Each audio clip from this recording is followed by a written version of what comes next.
Royce Wide Load stated that, my little nerdtastic nurse didn't agree with me on the state of Israel. He was joking, oh, we don't agree on the state of Israel. Actually, what's funny is when people are eager to speak to you, as I said, that nurse was very eager to speak to me because we shared a lot of views that are virtually identical. I'm sure as we would get to know each other, we would see where we had divergent views, but I'm sure it wouldn't have been anything too big or too, grown-ups can accept the fact that other grown-ups don't share their views, unlike some people. But no, I mean, she actually agreed with me quite a bit on the state of Israel. And, or should I say, the danger that I believe the state of Israel, and she does, that the state of Israel poses to this republic.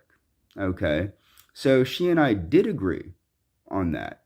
It's remarkable, when you find somebody that agrees with you on so many points of, of life, okay, on points of life, political points, even religious points. She shared very similar religious views to me regarding pantheism, scientific pantheism.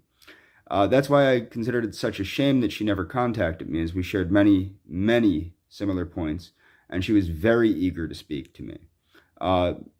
Not just on medicine, not just on things like the use of chiropractic to help with things like tachycardia, and the things like use of nicotinic acid to treat schizophrenia, and the use of nicotinic acid to treat hypercholesterolemia. But she was also very interested in talking to me about politics and wanted to know my views on politics and was in agreement with my views on politics. This is why stupid people should not assume what smart people talk about, because smart people talk at a different level than stupid people. As for my friends, I have a great many friends in real life. Real life.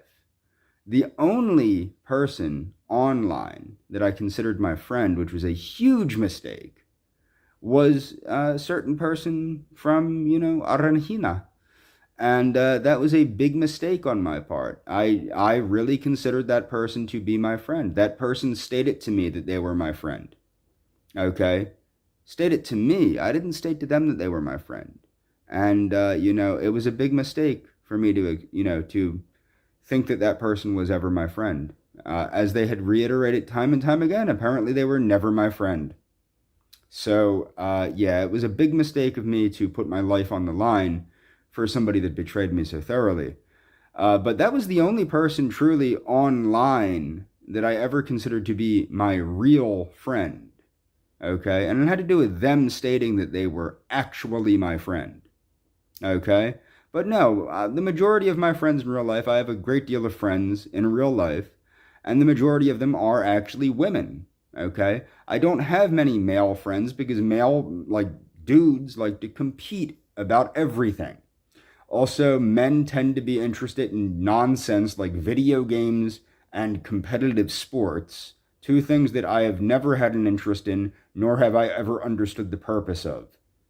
With it, somewhat, I can understand somewhat the purpose of video games to kill time or something like that, but I do not understand I've played sports, I enjoy playing sports, but I do not understand the point of watching sports. It reminds me of politics or religion where people get amped up over nothing. But no, indeed, the young lady, my little nerdtastic nurse, did agree with me about the state of Israel.